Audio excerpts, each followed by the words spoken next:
এরপরে প্রশ্ন হলো, কাঁচা ডালের মেসওয়াক ব্যবহার করলে কি রোজা ভেঙে যাবে? এই প্রশ্ন আমাদের সবার মনে, যে আমরা স্বাভাবিকভাবেই রমজান মাসে ব্রাশ করি না, মেসওয়াক করি। তো কাঁচা ডালের মেসওয়াক করলে রোজা ভেঙে যাবে কি না, এই প্রশ্ন আমাদের সবার মনে। প্রিয় দর্শক, কাঁচা ডালের মেসওয়াকের দ্বারা, কাঁচা ডাল থেকে যে মেসওয়াক তৈরি করা হয়েছে, এর দ্বারা মেসওয়াক করার মাধ্যমে রোজার কোনো ধরনের ক্ষতি হয় না। এর কারণ হলো, স্বাভাবিকভাবে কাঁচা ডালের মধ্যে যতটুকু আর্দ্রতা বা যতটুকু ভেজা ভাব থাকে, এতটুকু আর্দ্রতা তো আমরা নর্মালি যখন পানি কুলি করার জন্য, অজু করার জন্য পানি মুখে নেই, এতটুকু আর্দ্রতা তখন আমাদের মুখে পাওয়া যায়।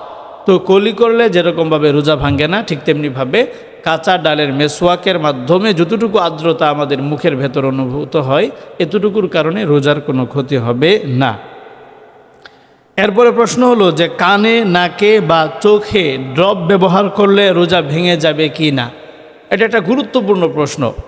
অনেক সময় দেখা যায় যে রমজানের দিনের বেলায় আমাদের পেশেন্টদের এরকম কানের মধ্যে বা নাকের মধ্যে বা চোখের মধ্যে ড্রপ ব্যবহার করার প্রয়োজন পড়ে।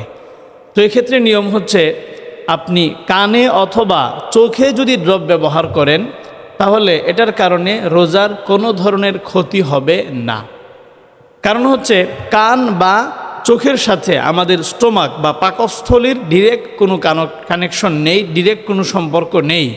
এজন্য আপনি যদি কানে কোনো ঔষধ দেন অথবা চোখে কোনো ঔষধ দেন, তাহলে এটা কখনোই গলা পর্যন্ত, এমনিভাবে পেট পর্যন্ত গিয়ে পৌঁছে না। এজন্য কানে অথবা চোখে কোনো ঔষধ ব্যবহার করলে, লিকুইড জাতীয় কোনো ঔষধ ব্যবহার করলে, এতে রোজার কোনো ক্ষতি হবে না।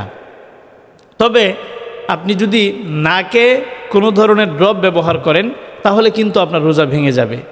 এর কারণ হচ্ছে, নাকের সাথে আমাদের স্টোমাক বা পাকস্থলীর একটা ডিরেক্ট কানেকশন আছে। এ কারণে আপনি দেখবেন যে অনেক সময় দেখা যায় যারা সিরিয়াস রোগী পেশেন্ট, তাদের যদি মুখে খাবার গ্রহণ করা অসম্ভব হয়ে পড়ে, তখন কিন্তু নাকের ভেতর দিয়ে নলের সাহায্যে তাদের পেটে খাবার পৌঁছানো হয়। তার মানে বোঝা যাচ্ছে নাকের সাথে আমাদের স্টোমাকের ডিরেক্ট কানেকশন আছে। এজন্য নাকে যদি কোনো ঔষধ ব্যবহার করেন, ড্রপ ব্যবহার করেন, তাহলে আপনার রোজা ভেঙে যাবে। কিন্তু কানে অথবা চোখে যদি আপনি ড্রপ ব্যবহার করেন, এতে রোজার কোনো ক্ষতি হবে না। এটাই হলো মাসআলা।